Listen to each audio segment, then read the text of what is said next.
So why draft Duskull? Why draft Duskull is a question that you're probably wondering looking at this thumbnail. You're probably wondering when you're like, who the heck is this guy running this why draft series? Like, I would never draft Duskull in a million years. Why would I not draft Dusclops or Dusknoir? They're so much better. Here are all the reasons why you would draft a Duskull. This thing is probably one of my favorite value picks in the history of Draft League. I've drafted it many times. I wouldn't say I've had the most success with it, but I have done very well for what it can do, I guess, and what it can offer.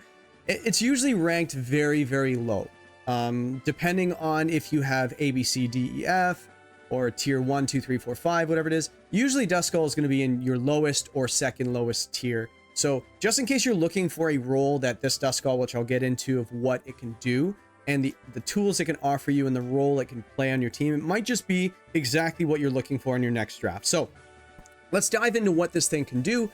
Duskull, just so you guys know, it is the first not fully evolved Pokemon that we've done on the channel for this Y Draft series. Duskull, it's just so cheap. So let's find out what it can do. I remember using this thing and people laughed at me like, what the heck are you going to do with this thing? Rather than getting into the sets first, let me get into why it's amazing. So first of all, its stats, the HP is just horrendous. Like, it's 20. It can't really do much. It's not going to survive a lot, but the defensive stats are fantastic. And you'll find out why this specific stat composition works well with the move pool it has. And I'll kind of get into that in a second. But on a set like this with Pain Split, the lower your HP, the more damage it's going to do. People don't really look at Pain Split as a damage dealing move, but it does damage. So if your HP is 96 and someone is twice that, it's going to average out your health. So it'll actually bring his or that Pokemon's down to whatever it might be. So it basically adds them together, divides it by 2, and that's what their HP will be. I think I ran a Pain Split on a Spiritomb one time, and I was doing like a quarter damage to a Tinglu at full health. Not to mention, if you get brought down to half health or something like this with your Duskull, it does even more damage. So with an Eviolite, with this stat spread, with Pain Split, with Will-O-Wisp, not to mention it does even less damage, so you can heal yourself. It's just so annoying to take down. Actually, now that I think of it, I won a championship with this thing, actually. I'm trying to think which league it was. Was it Unknown Draft League? I think it was Unknown. I won it with Duskull. I had a really weird team that season too, so this thing really held its weight. I think it was on the field when I won too. It's kind of crazy. So the Duskull, so this set that I have in front of you right now is Trick Room, Nightshade, Will-O-Wisp, Pain Split. This set it can put you into a position where you can't lose, because if they have a physical attacker, it's burned, you're Pain Splitting it, you're healing yourself, it starts doing less damage than you're healing, and then you just get a 50 damage Nightshade off against something that's obviously not normal type. That's another problem that if you run into it, so you just want to be able to hit normal type. So maybe on the best friends, I'll actually add a fighting type. That might be something you'd want to do as well. But if you're building your team around this thing, you're doing it wrong. So this is a recommendation for someone who is near the end of the draft and they're looking to fill a role on the squad. And this will definitely do that. So as you can see right now, with this moveset, with the position that you can put yourself in to just win to a point where someone just can't KO it, this is a very, very good win condition here. So another reason why Duskull is so fantastic is obviously it's a ghost type, so it's immune to normal type moves and fighting type moves. But the fact that it has Levitate, that's a third immunity. 3 immunities from a bulky Pokemon that isn't just a complete throwaway. This thing is really solid for if you're in a league. One of the first things I do when I join another league is I like to look at the tier list and say, where can I exploit this? Because every tier list is different. There's no right or wrong tier list. There is value in the eye of the beholder. So a lot of people see value in certain Pokemon that you might not, which is why draft is so much fun. So I see value in Duskull in the low tiers. I'm like, I can draft my sweepers a little higher up, and I can get Duskull, and I might not even need the best Trick Room setter because I have so much offense to be around it. Maybe I can go get Duskull much later, because especially when a lot of people don't really know what it can do, it's just easy pickings. Maybe not wait till the last round. You never know, someone else watches this video because we're so popular. Not exactly, not yet, hopefully. But yeah, if you get to the end of the draft, maybe like third last round, something like that, maybe scoop this thing up. It'd be a great pick. It might be worth almost nothing, right? Sometimes it's literally worth 0 in some tiers, and in certain draft leagues and stuff. So this is one way to run it. So you get 3 immunities, super bulky, super disruptive with your Will-O-Wisp, the Nightshade, Pain Split. It's just really hard to take down, especially if they ignore it. Now you're burning everything and you're just healing. Anyway, on to the next set. So by the way, I have Terra Dark on here because I think that's not objectively, but I'd say it's a very, very good Terra type for this thing. Because a lot of the times you want to taunt. A lot of the taunters are prankster, not most of the time, but a lot of the good ones. So Dark just gets around that. And if somebody just wants to pick you up with a Dark Pulse or like, I don't know, like a Crunch or something like that, you can resist it. So it's just, I think it's one of the better Terra types. There are other ones, but this is probably Dark. So Nightshade, obviously on the set again. Icy Wind, Helping Hand, and Trick Room. So this set is more so, if somebody wants to taunt you to stop you from setting Trick Room, you can just lower their speed as well. And not to mention, it's just chip damage too. So if somebody's running a Sash, Icy Wind definitely takes care of that as well. I don't think anyone's clicking Wide Guard in front of a Duskull, so I think you're pretty safe to click Icy Wind. It's not there for damage. It's there to lower the speed for your partner. So something like if you led something fast, maybe like an Urshifu with your Duskull, you have the option of Helping Handing with your Surging Strikes or your Wicked Blow or something like that. Or you could just go for Protect Icy Wind, and now your Urshifu can outspeed things it normally wouldn't have turn 1. And I don't think people are targeting down a Duskull other than taunting it. So I think that's a very good first turn for you. And then you could just start Nightshading. So the cool thing about this set is it's not 100% susceptible to taunt. And it just does enough damage, and it's annoying enough that they have to target it. They can't just ignore it unless they want their speed almost in half by the time they deal with it. So very, very good Pokemon. Again, with the Levitate. And this set is more so because we don't have Pain Split on there. We want the higher HP stat. Because HP contributes to defense and special defense when it comes to making you survive physical and special attacks. So if you're just going like this and just maxing them, yes, they're very good. But if your HP stat is very, very low, this does a lot of your lifting, and you get more bang for your buck in your HP when your HP stat is, your base stat is very low. So you usually just want to max this out, but on the Pain Split set, make sure you can live a key calc, like an attack that's coming into you. Just make sure you can survive that, and then just throw the rest in your defenses, and then the Eviolite takes over. Now your Pain Split just does more damage and heals more. So very cool. You can also throw a Focus Sash as well. I'll go back to this first one. You can throw a Focus Sash on here as well. So like obviously, like I don't really like throwing Focus Sash on a set that has max defenses, but I don't really think you're I don't really think you're doing an offensive Duskull set. Maybe on a Duskull Ops or something like that. I don't know. But a Focus Sash also makes it so you survive the hit, you Pain Split, and you heal back up to full. Like a lot of the times this was a level 1 strat with like Leech Seed, and you go down to 1 HP and then you heal up max. Kind of the same concept. So you just keep replenishing your Sash over and over and over, and they do have to double target you to take you out. So this is a very, very cool set with a Focus Sash as well. On to my third set. This actually isn't really a set. This is more so just extra moves. I like to just kind of feature moves that it can have. Obviously, there's tools in a tool belt that you can just pull out on a week-to-week basis. Obviously, some people run the same vanilla sets most weeks. All the power to you, but I like to play with my food. I don't know about you guys. So Gravity is an option. There's a lot of Gravity teams out there with very low accuracy moves. A lot of Trick Room sweepers have Hypnosis, Psychic types, things like that. So you can set Gravity, and now you're Hypnosis. So you maybe Trick Room first turn. Then you go for the Gravity, which is, by the way, look at this thing's base speed. If you get down, this thing is pushing Torkoal range, by the way. Let's just go to there. 27. I think Torkoal's 22, so it's getting there. So I wouldn't, obviously, a Torkoal's not... this thing isn't going to underspeed Torkoal. But it'll underspeed your base 30s. A lot, like it'll underspeed Amoonguss. It has Taunt, by the way. So if you set Trick Room and then you go for Taunt the next turn, very, very cool. This thing is just so slow. So Gravity is definitely something you could do. Disable.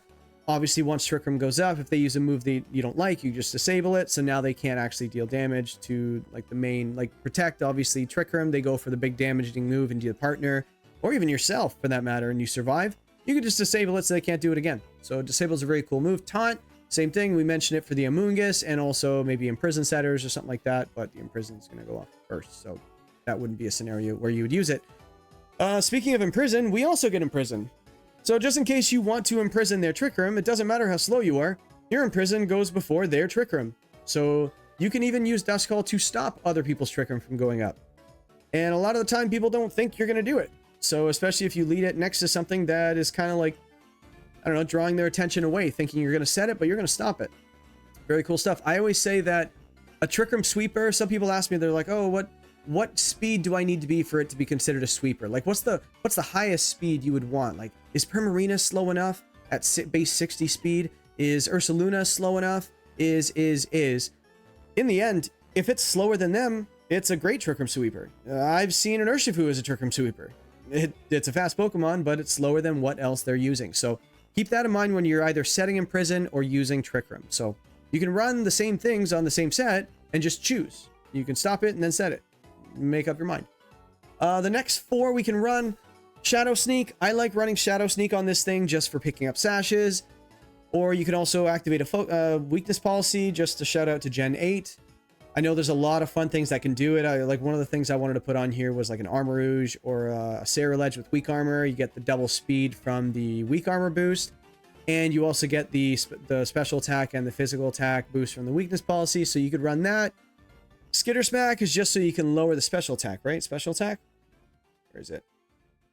Where's it at the top? Yeah, lower special attack. So it's not necessarily like a Snarl, but it is kind of like a pseudo Snarl. You can't be taunted for it. You could still do it. So it might have its place on a week to week. Again, you're not using it for damage. You're using it for utility. Curse. I think Curse is a very, very cool move. Say you're running into a Dozogiri. I feel like if Dozogiri is legal in your league and you're looking, you need a counter to it. Unfortunately, you have to have 1 or 2 at least. So Haze is the way to go. This thing does get Haze. I actually forgot that on this set. So let's just throw Haze there. It does get Haze. So it gets Haze, so you can run this as your Dozo counter. It's immune to the Earthquake. You can Curse, so it does 1/4 of its health every single turn. If it has leftovers, then obviously it takes a little longer. But I feel like you can stall this thing out. I feel like you can stall it out. Immune to Body Press. It's immune to the Earthquake that you usually run. The Wave Crash, maybe not so much. But the Curse could do the job 1 week, right? And Skill Swap. So one of the things I like about Skill Swap, which actually brings me to Best Friends. The Best Friends of Duskull. I'm going to start with the 3rd one. Let's actually move it first, just so we go in order here. It doesn't get Skill Swap. I just wanted to put it there because my memory is very bad. So Skill Swap is really neat because obviously Magnezone is allergic. Let's call it allergic. It's not super effective. It is allergic. It will die. Ground moves are the COVID-19 to Magnezone. So you can actually set Trick Room, protect with your Magnezone turn 1, and then you could just Skill Swap your Levitate onto your Magnezone, and now you have an immunity. You don't even have to Terra into, say, Flying or something like that. So, which is a very, very good Terra type with the Terra Blast, things like that. But you can even, if that's the case, if you really want to, if you're going to Skill Swap the Levitate onto it, you can just go Terra Electric, which is where, there it is. You Skill Swap the Levitate onto there. Now you're just getting crazy extra damage from your Thunderbolts. You're obviously not discharging next to it Thunder. Say you have it on a rain team, you can start thundering, and so on and so forth. So now it has no weaknesses and it's just super strong. So I don't usually recommend Magnezone on many teams, but that would be a very cool one you could do. Next, Ursaluna. There is Earthquake next to your Levitate mon is always a very, very good strategy. I know Lunala with Ursaluna is very common, or was very common when it was legal and when it came out. It was the Lunar Blessing healing it up, and then you just get the Earthquake, and it just does tons of damage. But here's the difference. Guts. Normally you have to run the Flame Orb. The cool thing about Duskull is you get Will-O-Wisp. So you can set Trick Room, you can save the item slot for maybe an Assault Vest, have the additional bulk.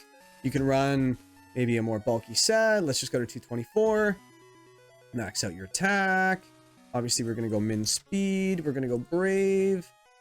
And maybe you just start bulking it out a little bit. Maybe this is what you need to survive something on the special side and they're not expecting it, right? So having the AV, and then you could just side Will-O-Wisp. So you obviously can't protect with this set, but you might be able to even do extra damage. Maybe, I think I did a meme set one time where I did Choice Band and just started Earthquaking, got the Trick Room off, and then I Will-O-Wisp to get the 50% boost on top of the Choice Band, and I Terra Grounded. The damage calcs went wild. So that is a very, very cool thing you could do with this thing as well. I think it's a very good partner for it. And I wish it got Ally Switch. I hated Ally Switch, but they kind of nerfed it so it fails, or it's like a protect, so it fails most of the time when you use it in consecutive turns. But they took it away from it, so you can't do that. But I do think that it could support it very, very well. And last but not least, we have the Goldango here with the weakness policy. Doesn't have to be Goldango. I did mention the weakness policy, but I do believe that a Shadow Sneak, again, what are you what is your opponent looking at turn 1? If you have a Duskull or a Dusclops or whatever it is on the field, what are they thinking you're going to do? Most of the time, you're probably setting Trick Room. Well, if you have Terra Ghost and a weakness policy and they don't see it, they might taunt you and you're just going for a Shadow Sneak and then just damage. Like, imagine a +2 Terra Steel, make it rain. That would just do tons and tons of damage. Again, Goldango is not the fastest Pokemon, but it is fast enough if they lead something else. So if they go for a slower Pokemon or something like that, like, I don't know, like a Cali Ice or something, or a Glacier, let's just use the one that's less broken. This thing is faster. Turn 1. So who cares, right? You just, again, as long as it depends on your matchup that you're looking at. Like, what do they have on their team? Are they likely to do? And maybe a weakness policy set could find its way onto a team. So that's just another way you could do it. So I don't have best partners. Like, obviously there's certain standards you want to have on a Trick Room setter to support a Trick Room setter. Fake Out would be very, very good. I could put a Fake Out user on here, but I personally on this team, like, if I were going to go for a Duskull, maybe the Ursaluna. Actually, here's an idea. We're cooking here. So instead of Ursaluna, say you have Hariyama. So Hariyama has the Guts and it has Fake Out.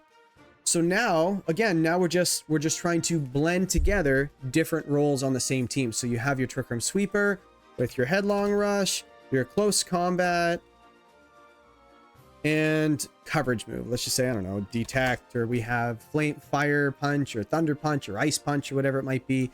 You can go for the, let's just take Detect off there and, like, I don't know, throw Fire Punch on or whatever.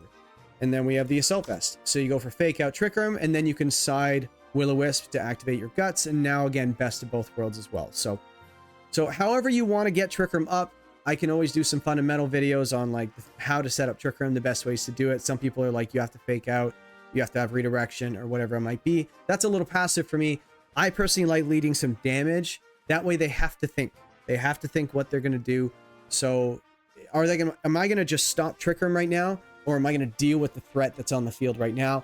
I like doing both things at the same time. You choose. So, and go from there. So I guess that is it for this one. So if you guys like the Duskull video, if you're going to draft it yourself, comment down below. Let me know. And if you've tried it before and there's a set I didn't mention, also comment down below. And also, if there is a Pokemon that I haven't covered, or if there's something that's just really caught your eye, really intriguing, and you're like, oh, like, I would love to hear what you think of this Pokemon, what it could do, what hidden value do you find in a Pokemon like this? I can do a video on it, and if it does well, I'll keep doing more like it. So I think shout out to Squirrely. I was talking to my friend Squirrely here, and he said he really liked the videos we were doing so far, so shout out to him. And he wanted me to do more lower tier stuff, and I went, you know what, that is just reminding me of why we do this channel. We do it to have some fun. We don't necessarily just need to do broken things, even though I want people to see different ways, unconventional ways to run more popular Pokemon. So this is our first under-tiered Pokemon, or low-tier Pokemon. I might kind of go back and forth, just mix it up a bit, but tune in for more of these. And that is exactly why, and all the reasons why you draft Duskull. Peace.